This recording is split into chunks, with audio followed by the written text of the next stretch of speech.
Hey there everyone, so it's Yat Kean here from Training Ground. Welcome back to another review video. This time, we are focusing on the Vivo V40 5G for the Malaysian market. Now, because I am actually shooting way ahead of the official launch in Malaysia, I do not have the pricing as of right now. But I think we still can do a proper review onto it for this device, right? So let's dive down deep on the device, starting off with the design itself. Now, for the design, I kind of like it, but the camera bump definitely took some time for me to embrace its bold design, I would have to say. Yeah, a really bold statement over here. And also the back glass cover here, I like the finishing. It's matte. You don't see much fingerprint onto it. And the nebula purple finishing here, fantastic. Absolutely amazing. I like it. Yeah. And this device is really slim, lightweight as well. And because it has curved display, curved back glass cover, everything has some curve onto it. I like it. It makes the ergonomic of holding it quite enjoyable as well. So that is a real good plus point. So other things you should take note on the design. Okay, on top you have a professional portrait wording on top. Yeah. So the SIM card, speaker grill, USB Type-C charging port at the bottom here, and the volume rocker with the power button is on the right side. Left side, there's nothing much. Yeah, so overall on the design department, I will give it a solid marks for this because it's truly going to make a lot of users love it because it exudes the premiumness on this mid-range device. Now let us focus on to the cameras on the Vivo V40 5G. So on the rear is a dual camera setup featuring a 50 megapixel main camera, a 50 megapixel ultra wide camera, and on the front you get a 50 megapixel selfie shooter.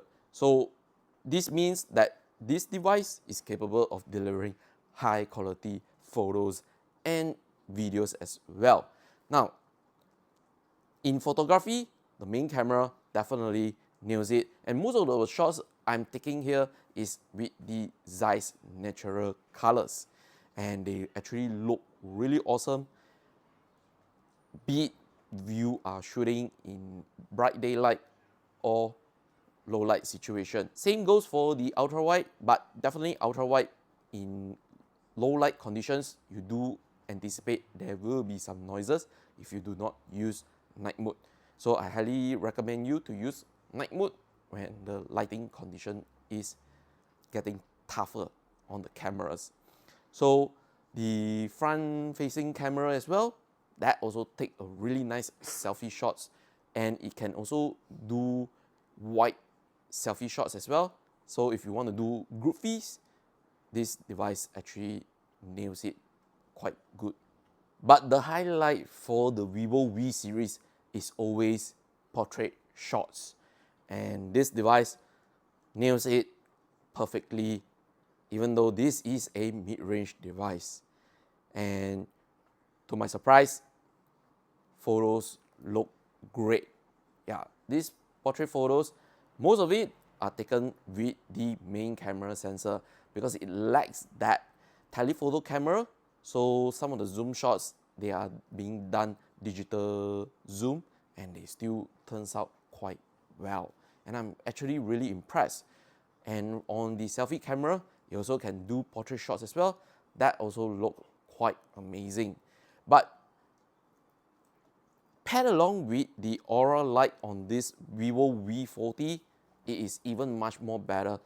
So when you have like any kind of light being shine onto your subject, be it a warm color or a cool color, you don't have to worry. The aura light will help to adjust it and make your facial expression subject looks natural. One thing I want to let you folks know is that when this Vivo V40 5G is snapping photo with the HDR being turned on, the photos will require to process right after you have snapped. So take note on that, and don't worry when you are heading to the gallery right after you snap.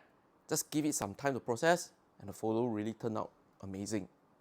For videography, the Vivo V40 5G here can shoot up to 4K 30 frames per second via the rear and also the front-facing camera, which I think is actually quite good, especially for those who are creating contents or vlog on the go with their smartphones. Now, video quality on the device actually looks quite good, especially from the main camera, be it whether in properly lit area or low light conditions as well. Meanwhile, for the ultra wide camera, I highly suggest you to use it with properly lit conditions, because when the lighting conditions get tougher, you will have to anticipate noises occurring on the video from the ultra wide camera. Now, meanwhile, the selfie camera, the video outputs, I will have to say I'm quite acceptable for it, but then again, lighting conditions are getting tougher. You do able to see noises occurring on the video itself. Now, there's one more thing I want to mention, that this device can shoot bokeh video, and also it has one mode which is called the Zeiss Cinematic Video Bokeh, yeah, which actually shoots at 1080p 24 frames per second and wider frame. So that I will have to say you have to shoot it in properly lit area, because tough lighting conditions, I do notice the video don't look too good. But if you like to shoot in a wider format and also bokeh videos, yes, you can shoot it with this Vivo V40. So we are moving next to the performance on this Vivo V40 5G. So powering it is the Snapdragon 7 Gen 3 chipset paired along with 12 gigs of RAM, and for my lone review unit here, it's a 256 gigabytes of internal storage. Yes, you have to understand that this specification here is a mid-range segment. So if you are going to play game titles like Genshin Impact, I highly recommend you to lower the settings if you want to play 60 frames per second. Yeah, so take note on that. But if you are going to play other game titles, maybe like Asphalt Legends Unite, PUBG Mobile, it still actually runs quite well on this device over here. And if you really need to render videos, this guy here is going to be a perfect device to render all your contents and upload to your social media accounts. So if you want to take this device for productivity, gaming, content creation, not an issue. It will deliver it to you. Now, in terms of the software, I'm okay with FunTouch, but I'm not okay with all the bloatware apps that is being included on the device. Yeah, I think if they have just like give the option for the users to choose which app to install into it, is much more better than to just like dump everything onto the device and making the users to delete it one by one.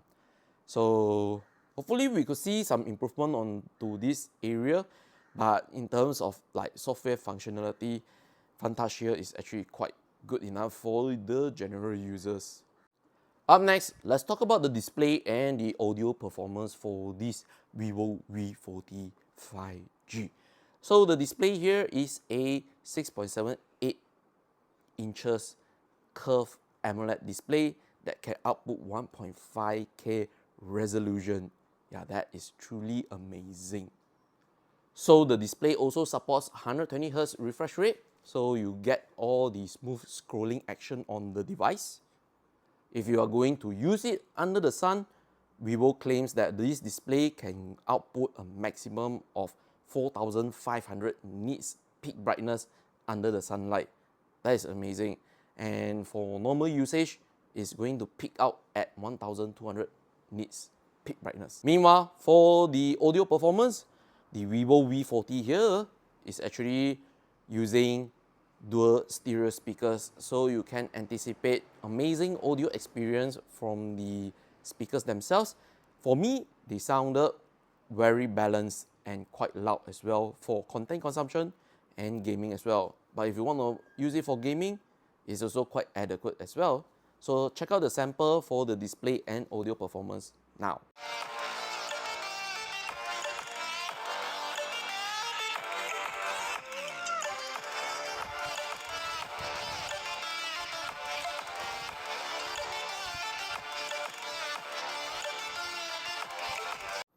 Next, let's talk about the battery performance on the Vivo V40 5G. So it's actually packing a 5500 milliamp battery that could really last you through 2 days of usage, depending on your usage as well.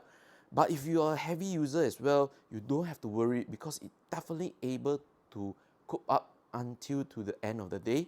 And when you really need to juice it up, it supports up to 80 watt Vivo's flash charge. So you don't have to worry about your downtime.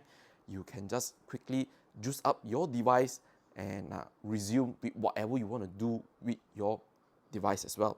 So battery performance here, I'm really impressed, and no doubt about it, a really value for buy if you really want the device to last for a long usage period. So we have reached to the end point of this review video. It's time for me to give my final verdict. For now, I can't give you the pricing because in the early part of the video, I have mentioned that this is being shot way ahead of the Malaysia launch. So no pricing, I'll add it in the description. But if you are truly looking for a mid-range device that can last long, have the performance, great camera setup, then this is definitely the device to go for. You won't be getting shortchanged. Now, the only downside is that it doesn't have the telephoto camera like the Pro version. So if you want to have the telephoto camera, then you have to get the Vivo V40 Pro. Also, the V40 Pro model has much more performance into it. So if you are into the gaming titles like Genshin Impact, I think that is going to be much more perfect for you. But for those who are on a limited budget and they don't really focus too much on the performance, then the V40 5G is going to be sufficient for them for their everyday usage. Truly amazing. Just impressed with the mobile photography and also the battery life on this device. No doubt about it. Hard to find any fault about it. And for recommendation, I recommend it for the young kids, the content creators, you know, university students, the young working adults. They want something, a slim profile, good cameras and everything. Yeah, this here has all the package for you and it's available in Malaysia right now when the video is being uploaded. Yeah, truly impressed. What about ratings? I'm really gonna score it quite high here. I'll give it a solid 8.7. Yes, truly remarkable mid-range device. You just can't complain too much about it, and there's definitely some limitation onto it. But if you just able to overlook some of them, a great buy for you. And yeah, good job, Vivo. Love to see your next iteration of the Vivo V series. We shall see, okay? Oh, by the way, this is actually my first Vivo phone to review in 2024. Hopefully, we can get more Vivo phones to review. With that said, special shout out thanks to Vivo Malaysia for providing this sample loan review unit for review purposes. However, there's no cash compensation. Therefore, whatever I'm saying in this video is based on my own opinion, and yep, there's no final approval nor creative input from the brand. Okay, so hopefully you guys like this video. If you think it does help you in making the decision to purchase it, drop a like, subscribe to the YouTube channel if you're still new, yeah, and also drop some comments, hit the notification bells, you know. Last but not least, head to the social media account, go and follow. Last one, just make sure go to the website as well, go and read all the news articles. With that said, I'm Yat Kean here from Training Ground. I'll bow down to you guys as a sign of appreciating you watching until to the end of this video. With that, I'm gonna catch you guys on the next content. See you. Ciao.